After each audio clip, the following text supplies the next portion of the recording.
Have you ever gotten a call from your own number? Most people dismiss it as a glitch, a telemarketer spoofing their caller ID. But what if it wasn't a glitch? What if the person on the other end was you? This isn't just a hypothetical question. It's a story that's been pieced together from forums, forgotten blog posts, and whispered accounts online. It's a story about a series of voicemails that shouldn't exist, messages that foretold the future with terrifying accuracy. It all started with a woman named Sarah Jenkins, a graphic designer from Portland. It was a Tuesday afternoon. Sarah was in a meeting, her phone on silent in her bag. When she checked it later, she had one missed call and one new voicemail. The number was her own. She laughed it off, thinking it was a pocket dial. Curiosity got the better of her, and she listened. The voice was distorted, filled with static, but it was unmistakably hers. It was panicked, breathless. "Don't take the I-5 north tonight," the voice pleaded.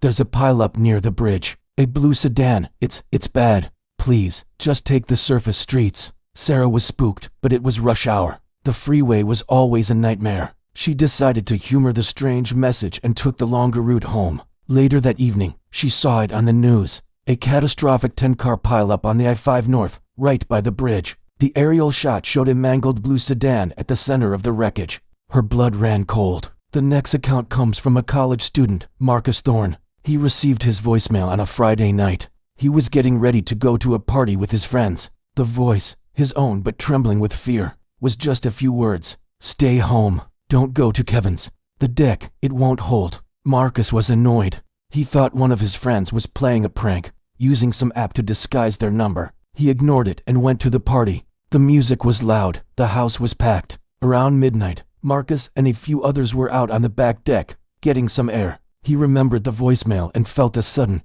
inexplicable dread. He made an excuse and went back inside. Less than a minute later, there was a sound like splintering thunder. The deck had collapsed. Two people were seriously injured. Marcus never told anyone about the call. He couldn't explain it. Then there was Eleanor Vance, a retired librarian in a quiet suburban town. Her voicemail was the most cryptic. Her own voice, old and frail, whispered, "Check the gas line." He didn't tighten it enough. The day before, a repairman had been over to fix her furnace. He seemed perfectly competent. Eleanor was a practical woman, not one for flights of fancy. But the message unsettled her. She called the gas company, feeling foolish as she explained the situation. They sent a technician out as a precaution. He found a significant leak. The first repairman had cross-threaded a connection. The technician told her that if the furnace had kicked on that night, the house would have been gone. These stories, and a dozen others like them, all share the same pattern. A call from your own number. A distorted, terrified version of your own voice. A specific, dire warning about the immediate future. Each person who listened survived. Each person who ignored it didn't. They became statistics, local news tragedies, cautionary tales told by grieving families who never knew the full story. Investigators and tech experts looked into the phenomenon. They found nothing. No evidence of spoofing, no hacking, no breach. The calls seemed to originate from the phones themselves, a paradox with no logical explanation. It was as if time itself had hiccuped, allowing a desperate echo from a doomed future to ripple backward. The prevailing theory among the few who study these events is that the voicemails are a kind of temporal echo, a final, desperate thought from a person in the last moments of their life, somehow projected back in time to the only person who could save them, themselves. A last-ditch effort by the subconscious to rewrite its own end. Think about it. The panic in their voices. The specific, crucial details. It's not a warning from a stranger. It's a plea from your future self, begging you not to make the same fatal mistake. It's the ultimate survival instinct, breaking the laws of physics for one last chance.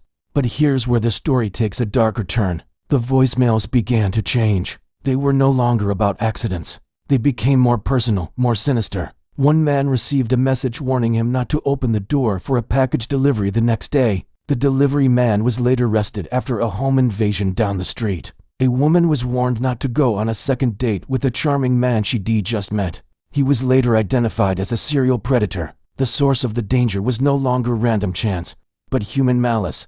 The echoes were still trying to save them, but the world they were being saved from was growing more menacing. And that brings me to me. Last night, as I was outlining this very video, my phone buzzed. A missed call. A new voicemail. The number was mine. I haven't been able to bring myself to listen to it. I know, logically, I should. Based on everything I've learned, everything I've just told you, my life could depend on it. But I'm terrified. What if the pattern holds? The voice will be my own. It will be scared, and it will warn me about something happening in my immediate future. I sat here for hours, staring at my phone. The little red notification dot on the voicemail app felt like a malevolent eye. What could it be? A fire, a car accident, a break-in. The possibilities are endless and paralyzing. The fear isn't just about dying. It's the knowledge. It's knowing that my future self is out there, somewhere in the timeline, experiencing a horrific end and using their last breath to send a message back to me. It's a terrible, lonely burden. But the alternative, not knowing, seems just as reckless. I've decided I have to listen, and I'm going to do it now, with you. I need a witness. I need someone else to know that this is real. My hands are shaking. Okay, here we go. I'm pressing play.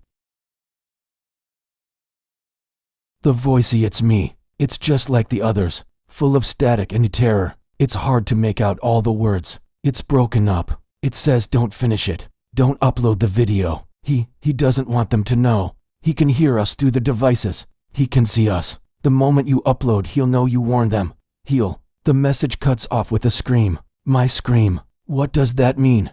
Who is he? He can hear us through the devices? He's listening right now? This whole time, I thought I was telling a ghost story. But it's not. It's a warning. The voicemails, they weren't just echoes. They were messages being intercepted. Someone or something is causing these accidents, orchestrating these events. And it doesn't want us to be warned. It doesn't want us to know we can be saved. By making this video, by telling you all this, I've painted a target on my back. And now, by watching it, you know too. You are all part of it now. I have to go. I need to get out of here. Turn it off. Turn it all off. Thanks for watching. Please be safe.